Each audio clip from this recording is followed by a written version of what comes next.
Hello and welcome back to the Cricket District Show, and today we are talking all things World Cup with myself, Jack, Toby, and all the way from Antigua, looking very Caribbean there, Nikhil. It's good to see you. My brothers. Repping Cricket District merch. Love it, my man. How are you? Brilliant, man. Great to be in the Caribbean, chilling in the West Indies, as they like to say, and so happy to be involved. I remember we talked about it on the show, but to be involved in the home World Cup, now that I'm actually here, it is just a exhilarating feeling. Like, to be honest, it actually feels amazing. And what's your exact role? Like, what's your job in this World Cup? Because we don't even know.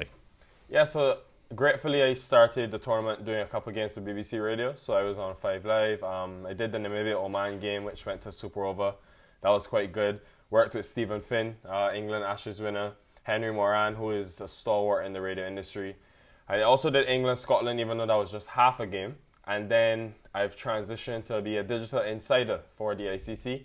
So basically what that is you just provide like updates, you do some interviews, features on social media, but it mainly is creator-based and creator-driven, content, etc. So it's been a new challenge for me, but one that I've enjoyed thoroughly so far. I enjoyed that first story as well, seeing you on the ground in Antigua. So yeah, we'll have to keep our eyes out on ICC socials for you. Now, we're going to go through a couple of categories of things that we've enjoyed so far of the tournament. It's been a fantastic start. I think, 10 days in? Yep, 10 days into the tournament. Been really entertaining. Great to see so many teams competing. Obviously, 20-team Cricket World Cup. It's not often you get to see so many associate nations playing at the highest level. No. So many great matches to talk through. Brilliant performances, some funny moments as well. Yeah. Let's get stuck into it. For you guys in the UK, how has it been in terms of watching? Because I know you guys are 5 hours ahead of us in the Caribbean. How has the time difference sort of worked? England have played most of their games in the day, I think. So it's probably prime time for y'all. How much have you actually got to see? Yeah, those afternoon games are quite nice to watch. They start at 3:30 here in the UK, and then there's sometimes a bit later on, and then some of them are 1:30 a.m. starts. They're a little bit tricky to stay up for, but so far it's been pretty good. Yeah, I mean, it's pretty impossible to schedule a perfect Cricket World Cup with timings, so many different nations, different time zones. But we've managed to watch quite a lot of it. I mean, granted, our focus at Cricket District traditionally has been club cricket, village cricket, European cricket, that kind of thing. So actually, it's been exciting to get stuck into the World Cup. And excitingly, we can reveal exclusively on the Cricket District show that we'll be joining you in Antigua in 10 days' time. So we're going to be heading out to the Cricket World Cup. We're partnering with the Antigua and Barbuda Tourism Board. We're going to be doing Cricket District show from Antigua. Can't wait to get out there. Absolutely buzzing. Yeah, it's going to be really good. Can't wait for that. Yeah, We are going to have special guests, ladies and gentlemen. Maybe so join us. If you can sort us out. yeah. So, no, really exciting. Been fun watching it from here, but nothing beats watching it live and in the stadium. So, yeah, we can't wait for that. Can't wait to link up with you and watch some T20 World Cup action, final 10 days of the tournament. So, So far, let's get stuck in. I think I'd love to talk about our favourite games we've enjoyed watching so far. Okay. Nikhil, one that stand out for you? To be honest, there's so many that have really stood out. But the one, I mean, everyone is talking about it. I saw some of the US accounts that have never posted cricket in their life. Out of 20,000 posts about all other sports on this planet, seeing cricket being posted on these platforms. It's the USA versus Pakistan game. To be honest, I cannot believe the USA have won that game. I've had the privilege of covering USA cricket for the last 3 to 4 years. I know a lot of the guys personally. And to be honest, this is something that they've said. This has been spoken about. I went to the Canada series a month ago now when they played Canada in sort of like a preview to the World Cup, a warm-up series. And they were saying that they can literally beat Pakistan. They said we wanted Pakistan, we believe, with the inconsistency and how they've gone at previous World Cups. They believed. And to see how they came out, I think for maybe 80 or 85% of that game, they outplayed Pakistan. This wasn't just luck or it wasn't just a bad surface. They simply just outplayed them. They did the small things right. Intensity in the field, the running between the wickets, but it was just the belief, man. Honestly, that win, I thought they should have won the game outright, but then for it to go to a super over and you still be able to hold your nerve, you don't have much experience against this quality opposition. And obviously Pakistan weren't at their best, but still, to beat Pakistan, it's a huge achievement. Yeah, it was really cool. We were actually watching the game from Lords. We were luckily going to watch the Blast, and they had it all up around the big screen. So we were kind of keeping an eye on two games, and a lot of people's attention was on this USA-Pakistan game, and it was remarkable that it went to a super over, and yeah, it was so cool to watch. Yeah, it's not often you're rooting for the USA as underdogs in sport, but it looked like everyone was doing the same. And I think you're right. I saw Bleacher Report post about it. I saw Sports Centre post about it. I think I'm pretty sure that's the first time I've seen them post about cricket. So it's making waves. But you're also right that it's not an overnight success, right? USA beat Bangladesh prior to this World Cup. Several of their players were talking, basically saying, look, stop underestimating the US. And if there's one team, you know, who can slip up, it's Pakistan. But take nothing away from the USA performance. It was fantastic. They played brilliant in all three departments, and amazing to see that stadium in Dallas, which basically didn't exist a couple of years ago as a baseball ground, to see it full of USA cricket fans cheering on their side. Yeah, it's brilliant to see. Yeah, two things on what you said, Toby. First of all, that stadium, MLC deserve a lot of credit because they've been the ones dealing with Dallas and trying to get it ready for the ICC and in order for them to use it at this World Cup. So the guys at Major League have done really well to help sort of I think help ease the transition between the World Cup and having cricket in the US. But also I think in terms of this team, it's such a massive undertaking because when you look at the USA team now, if you hadn't been following before, you would think, well, surely they must have played together for a year, so they've got that continuity. They had like a new head coach a month before the World Cup. They added Corey Anderson, added Harmeet Singh. They added about 5 players to a group. So then you have to find like the right chemistry between the new players, the older players. So credit to Stuart Law, man. He's an international coach who has that experience. And I think what he's achieved, whether they make it to the Super 8s or not from this point, what he has achieved is historic. So it's been amazing to watch. Story of the World Cup. Yeah, it's been good. Let's continue on Pakistan and go to yesterday's game at the time of filming this. India-Pakistan.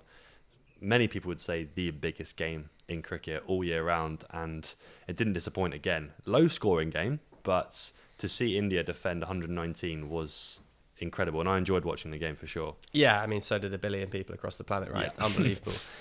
Low-scoring thriller in the end as that pitch in New York. It has been low-scoring, lots of people criticising the pitch, but great to see a bit more in it for the bowlers, particularly in T20 cricket that's been so dominated by the batters. I mean, I'm a bit frazzled having watched the IPL and got used to scores of 230, 240. It's a bit strange seeing 110, 120. Yeah.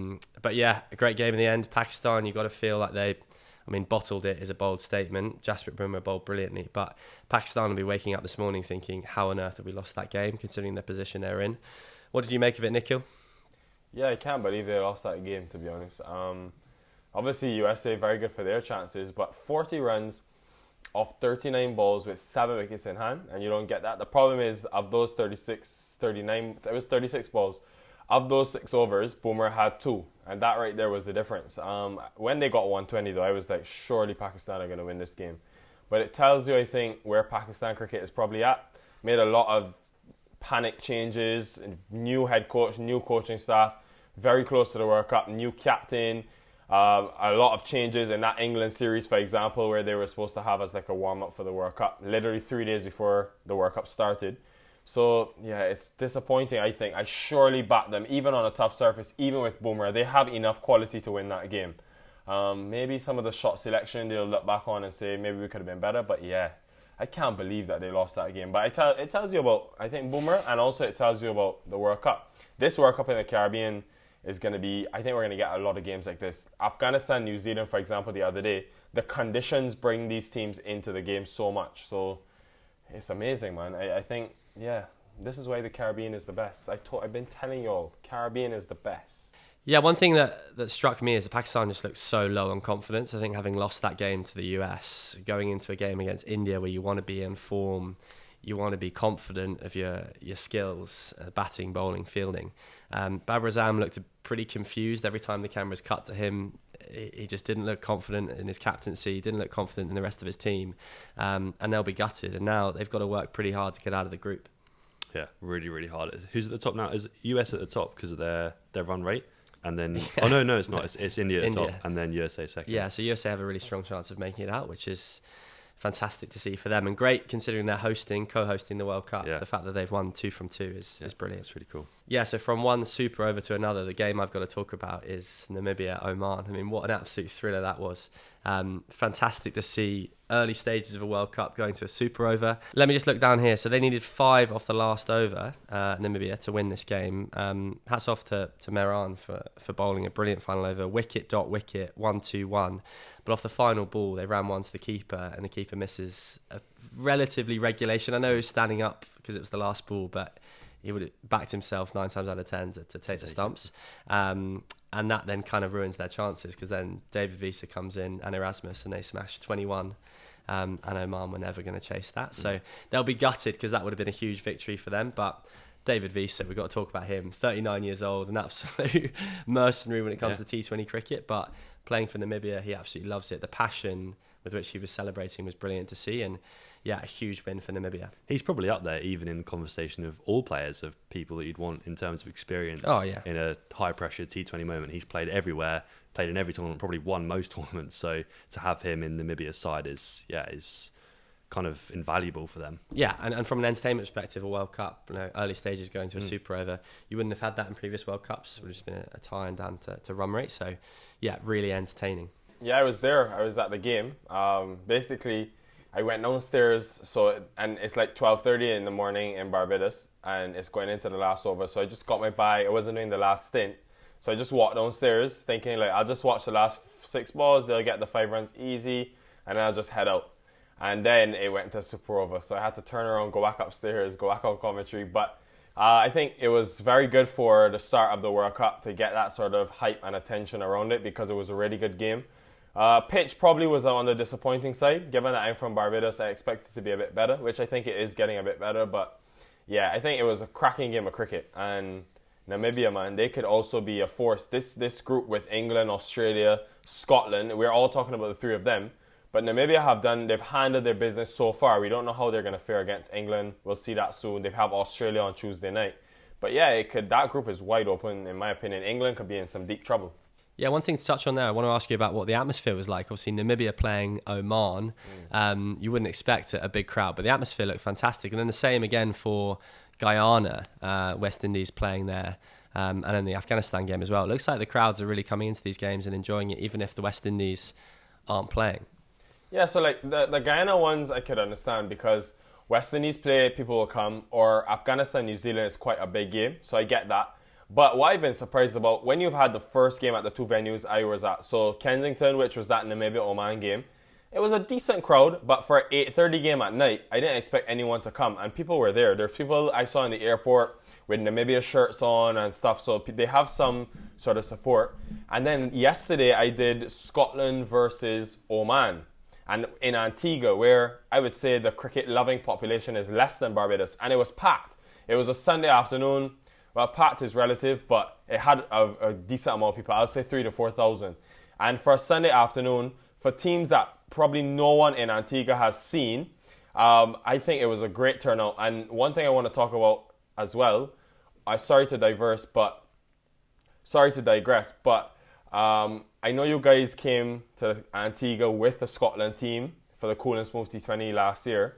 That is something that everyone has been talking about. They've been asking them about it. Scotland have been in the media saying how much that tournament and trip benefited them. So clearly the use of conditions, they don't have any more games here, but if they make the Super 8s, they'll come back here. So it clearly worked out well, because yesterday they just bossed conditions. They chased down 150 in 13 overs. It was really good. The mighty Cool and Smooth. Yeah, they did. They made it look easy, and that's because they've played so much cricket in Antigua. I mean, Munsey looked like he was playing on a different planet. He batted beautifully. And that's a side that looked full of confidence. I mean, they were strong contenders to beat England in their first game, had the rain not fallen. And now they're in the top 2 of their group and look really strong. No, it's impressive. Next up, we're going to talk about a couple of moments that have made us feel good and we've enjoyed throughout the competition. First thing I'd like to touch on is about John Boy, Jimmy O'Brien, who we met when we went over to the US and played in the Warehouse Games. But I just think overall, seeing a fellow creator being introduced onto a commentary panel, never played a game of cricket before, I only got into it probably a year or 2 ago, to see him on that panel is really nice for the sport and promising for creators as well. Yeah, it's brilliant. For those who aren't aware, hearing John Boy's name for the first time, Jimmy started a YouTube channel. I think he actually started his Twitter account several years ago. Started making breakdown videos, analysing iconic, funny baseball moments, and just took off and built a media company off the back of it. And then got really into cricket a couple of years ago and started posting cricket videos, and people started finding him really entertaining because it was this American from New Jersey talking about cricket. And the ICC picked him up and put him on their commentary team, and he's been commentating at Nassau County at the ground at Eisenhower Park, commentated on India, Pakistan, and it's great. It's great to see the ICC embracing content creators, giving them access, and trying to grow the game through a recognisable voice. Yeah, I think it's from our perspective. We posted a video on our main channel yesterday, and many of his followers went onto the video and commented on it, like kind of had been introduced to our content through him. So it seems like he's got a really engaged audience. So hopefully they can then keep continuing from baseball to cricket, following in his footsteps, and see if that has an impact on the game at all for US in general. Yeah, I mean, having an American on the commentary panel, having the USA team doing so well, hopefully it has a big impact on the growth of cricket in the US. And with Major League Cricket starting literally, I think, 4 days after the World Cup finishes, Major League Cricket starts July 4th, I think it is. It's a great opportunity for Americans who are just getting into the sport to be like, where can I watch the next game? Oh, well, actually, it turns out you can go to a game and you can watch Major League Cricket. I think it's a really exciting time for the sport in America. Just on what Toby said just now, I think I've been amazed by how the cricket has been perceived in the US.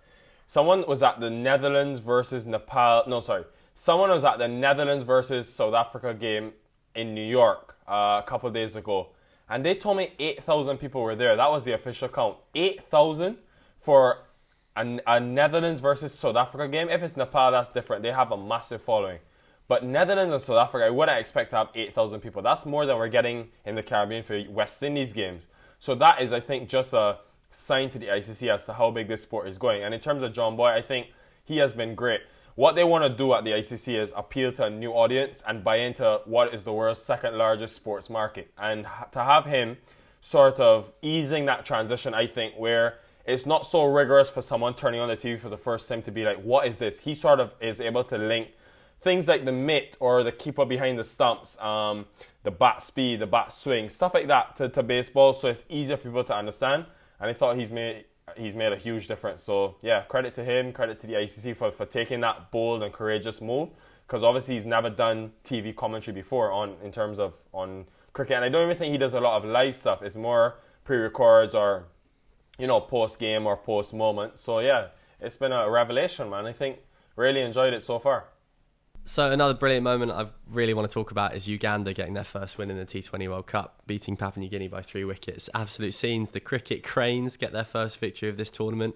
And I'm just buzzing, like another associate nation, up-and-coming emerging cricketing team. 20 teams in this World Cup. It's about time we had an expanded tournament like this, and to see them on the world stage, to see them dancing with Carlos Brathwaite after the game. That's what a World Cup should be about, right? These kind of stories. Yes, we want to talk about Australia, India, Pakistan, England, South Africa, all these major teams, but Uganda, Papua New Guinea, Scotland, Ireland, Oman, all of these emerging nations, it's brilliant to see them on the world stage. Did you watch any of that game? Have you seen any of the Uganda side, Nikhil? Have you seen them dancing with Carlos Brathwaite? What do you make of that? Yeah, well, I spoke to Carlos. He's here in Antigua as well. I haven't seen him in person, but he absolutely loves them. Carlos Brathwaite is the type of guy where he likes that sort of underdog story. He likes to see new faces playing the game, and it was really cool to see him sort of embrace them, and also to see how much they loved meeting him, because they're saying, Carlos, remember the name. They remembered what he achieved, and he was a big inspiration for a lot of them. So it was really cool to see. I think when I watched them play their cricket, I love the passion. Obviously, for what they have been given in terms of budget, in terms of experience, it's going to be hard for them to compete with the likes of a West Indies or Afghanistan. But I've been impressed at times. I think the bowling has been quite good. I love the energy with which they play their cricket. So they're getting wickets, they're shouting, they're giving guys send-offs. It's great for the sport. And this is why we have a 20-team World Cup, to give these smaller nations a chance to be exposed to what the highest level of cricket is. And a lot of them have jobs.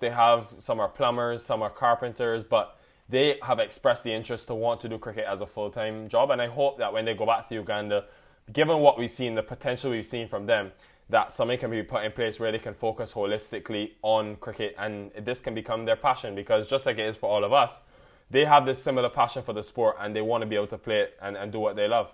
Isn't that amazing? You've got guys working part-time or full-time jobs outside of cricket. They come over and play a World Cup against guys who are making millions in the IPL. But yeah, I really enjoyed that. I saw the end of the West Indies-Uganda game and the mutual respect there, the guys shaking hands, smiling, having a laugh after the game.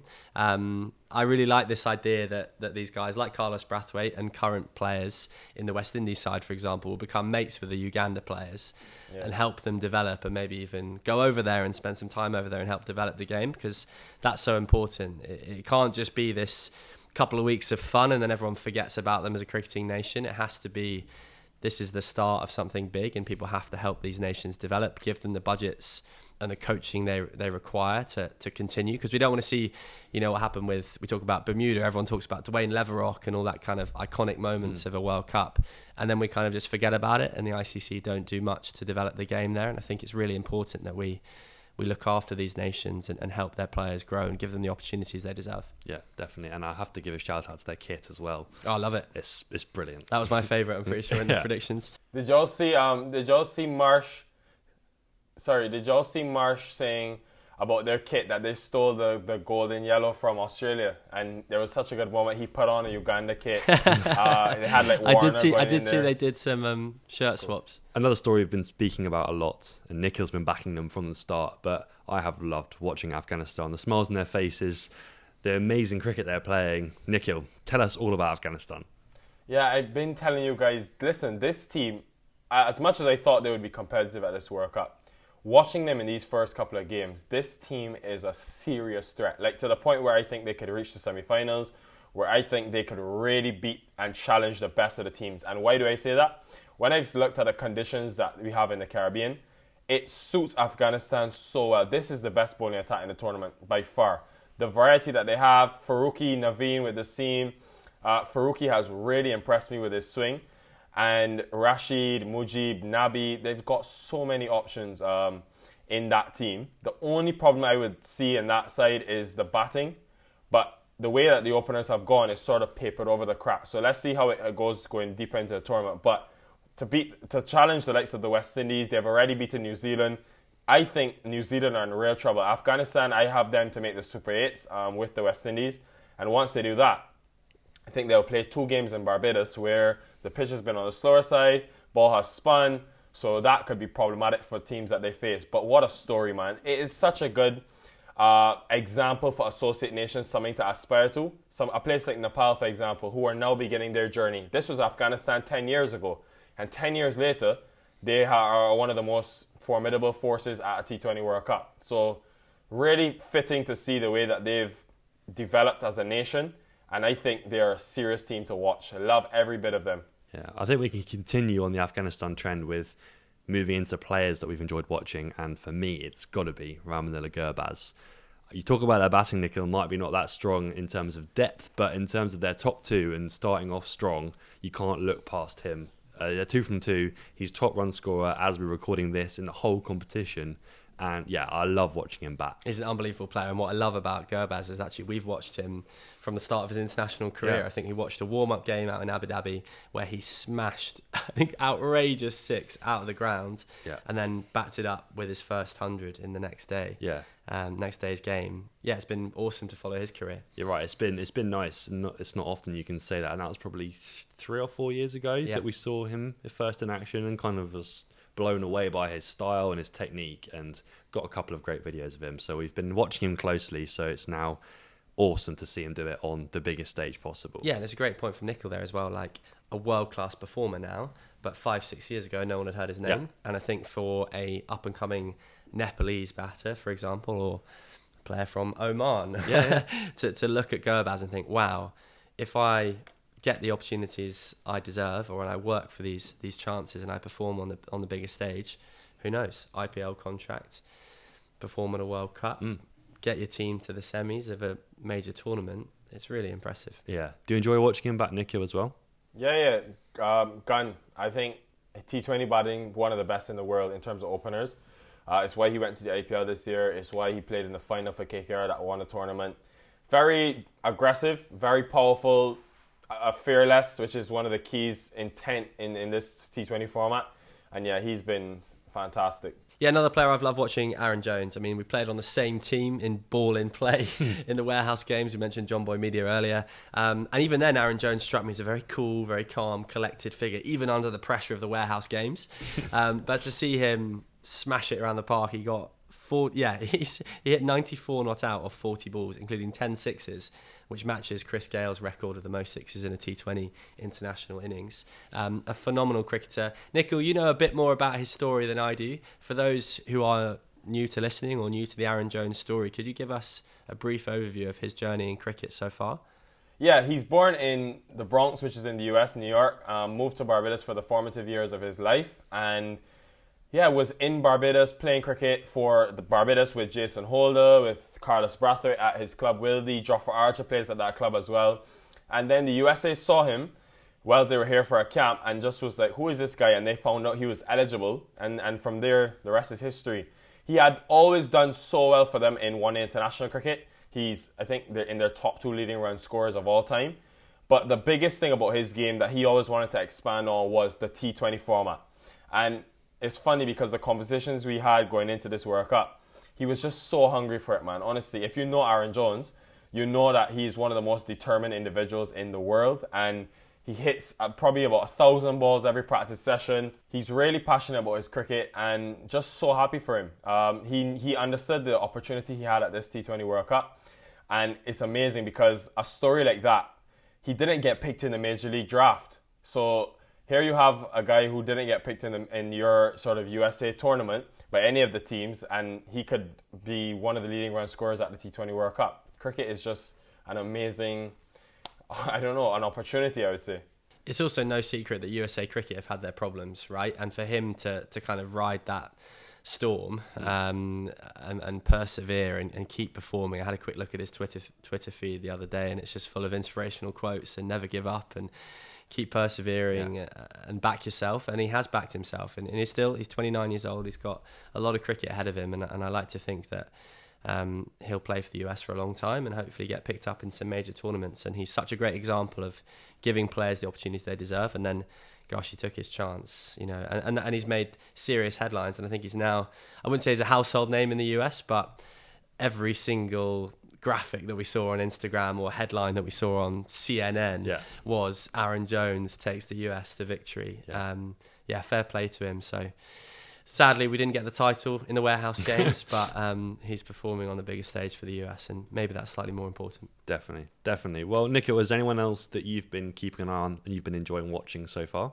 Yeah, guys, also, speaking of Afghanistan, speaking about the USA, I think there's a few players in this World Cup that have made a significant impact, and one is Rishabh Pant. And obviously what he's experienced with the accident, where he probably never knew he would play cricket again, if he would play cricket again. But also I think the role that he's playing for India, batting at number 3, is a kind of a new role. They want to have a left-hander in the top order, and they're not playing Jaiswal, they're allowing Kohli to open. I think what he's done in this tournament has been super impactful. We'll all focus on Bumrah, we'll focus on India's bowling. But yesterday, that 41, I think he hit 6 boundaries, 6 fours, and I think a 6. It was just the difference for me. The difference between them getting to 100 runs and 120 runs. So to take up a new role at a tournament like the World Cup, it's been amazing. And I think he's been one to watch. Yeah, I love watching him bat as well. He is like the most fearless cricketer. He just kind of stands there. Whatever comes down at him, whether it's 100 miles an hour or if it's a spinner, he just stands there and plays his shots. I think it was a really clever way to bat, to be honest, because so many batters on that wicket were getting out caught at mid-off and mid-on because the timing wasn't quite there, and he was just out here playing the ramps and falling sweep over. shots and just falling over, and actually really intelligently using the pace of the ball, so it didn't really matter what it did off the pitch because he could still get it over short fine leg, short third man. There was one beautiful reverse sweep that he hit, and then a perfect ramp over short fine that was just like brilliant. And you're right, Nikhil, that made the difference in the game. Those runs, 40 odd on that pitch is effectively 80 odd on any other pitch. He batted brilliantly, and he's going to be really important for them moving forward. And it's going to be interesting as India face bigger teams, more difficult teams to beat what they go with their team selection. Jaiswal, an incredible IPL, such a gun cricketer. He is getting into every other team's lineup in this World Cup, just not India's. So it's going to be really interesting to see how they navigate the next few games. Yeah, it's been good to chat so far and talk about everything up to now in the World Cup. We'll chat again next Monday. We'll touch base, and then the week after that we'll be together. So we'll be able to keep everyone in the loop of our thoughts of everything going on in the World Cup. Yeah, it's been brilliant to cover the World Cup, brilliant to cover previous episodes as well. Thank you, Nikhil, for your time. I know you're a busy man over at the World Cup working for the ICC, but appreciate it, mate. And thanks to everyone who's watching and listening to the Cricket District show on the Cricket District Network. We've had some great comments so far. Subscriber numbers are going up. It's really positive to see. So really excited to film and record some future episodes in person in Antigua. Yeah, and guys, nothing changes. I want to hear from you guys in the comments. Who's your favorite team, your sort of dark horse to watch out for at this World Cup? Who's been your favorite player? What's been your best moment? And yeah, I need you guys to engage. I love reading the comments of these videos and seeing what you guys think. So don't for once think that, you're not being heard. We hear you and we want your comments. So comment. And subscribe. Well said. Subscribe to the Cricket District Network, wherever you listen to your podcasts, and we'll see you in the next episode.